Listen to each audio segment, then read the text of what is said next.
And here's the second thing I ask you to think about. We face a second crisis, which comes at the same time, and will make that first one even more difficult to resolve.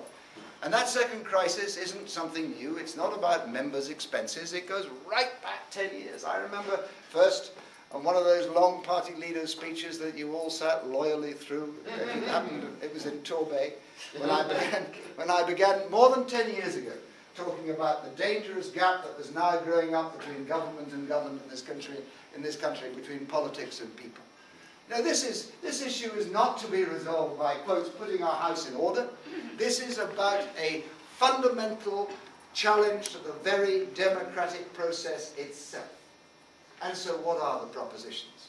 Labour has completely failed to rise to this challenge.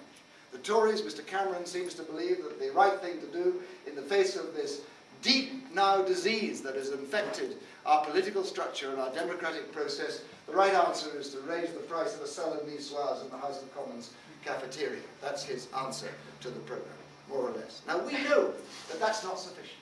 We know that we have to do something much deeper to resolve this issue. We know we have to give power back to the voters with a fair voting system, as Paul said, a single transfer vote.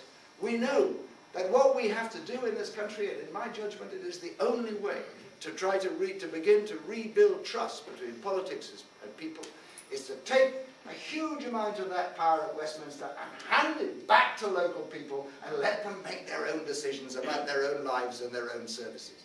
You see, Westminster would be far better if it did far less, if it looked after the things that had to be national. Our national defence, our national foreign policy, our national economics, the national construct of our planning systems, the things that must be... But in all those things where the services touch on the citizen, health, education, social services, the administration of police, allow people in their own communities to make their own decisions.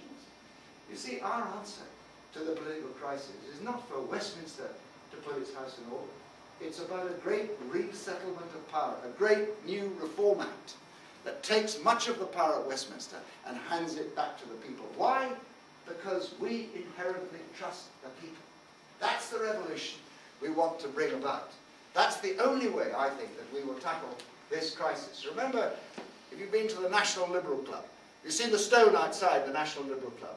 You know what it says, the great words of William Gladstone: liberalism is trust of the people tempered by prudence. Toryism is mistrust of the people driven by fear. And he's right. It was true then, it's true today.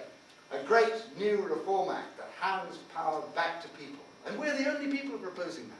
Don't imagine putting our house in order is going to solve the democratic crisis this country's in.